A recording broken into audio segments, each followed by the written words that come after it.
Well, this year, Fox 5 has partnered with Fox News Latino to bring you stories of immigrants who've made their mark in the world. All right, and one man from El Salvador turned his love of computers into a successful tech company. Jessica Formoso has his story in tonight's installment of Our American Dream. Juan Vides is the very definition of the American dream. Born in El Salvador, he came to the United States at the age of 4 with his mother and father. They were escaping violence. In the early 80s, there was a civil war in El Salvador, and there was a lot of stuff that was going on very negatively. And, you know, I still have some memories when I was 4 years old that, you know, a 4-year-old shouldn't see, you know, as far as like a lot of stuff that war happens, casualties and all that stuff. They came here illegally. Across the border. We took a plane from Mexico City, you know, from El Salvador to Mexico City, and then from there we took a bus. A bus to Texas, where they stayed for a few days and then made their way to New York. The father of 2 has been in this country for 34 years. He became an American citizen at the age of 17. He went to college but didn't know what he wanted to do. He always had a thing for computers. So when does Juan fall in love with computers and technology? It was my father. I go back to 1983.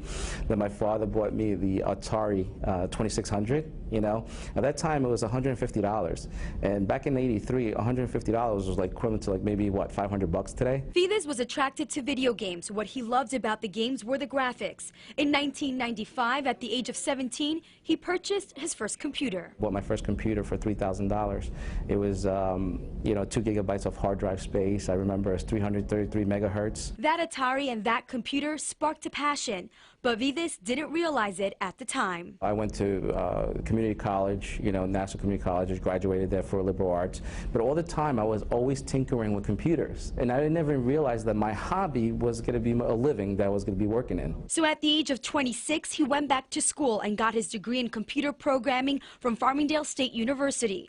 First, he designed a website after he lost his wallet. The website was to store your credit card information in case you lost them. Then he later started his own business, TechACS Corp, which eventually grew to employ 20 people. Google is saying that they're releasing the new algorithm. I started doing websites on the side as a consultant.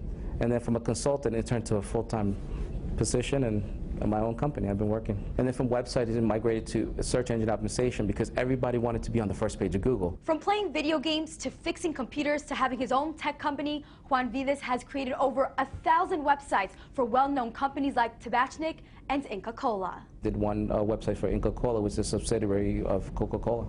Vides is one of relatively few Latinos working in computer science. The group, Computing Research Association, crunched the numbers.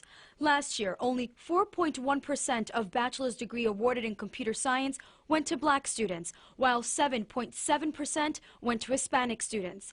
Either way, Vides says he believes more Latinos will get into the business, and he hopes to be very successful in the coming years. I have given a lot of opportunities to make it happen here, you know, so that's, like I said, I am very fortunate, and I count my blessings every day. In Westbury, Long Island, I'm Jessica Formoso, Fox 5 News.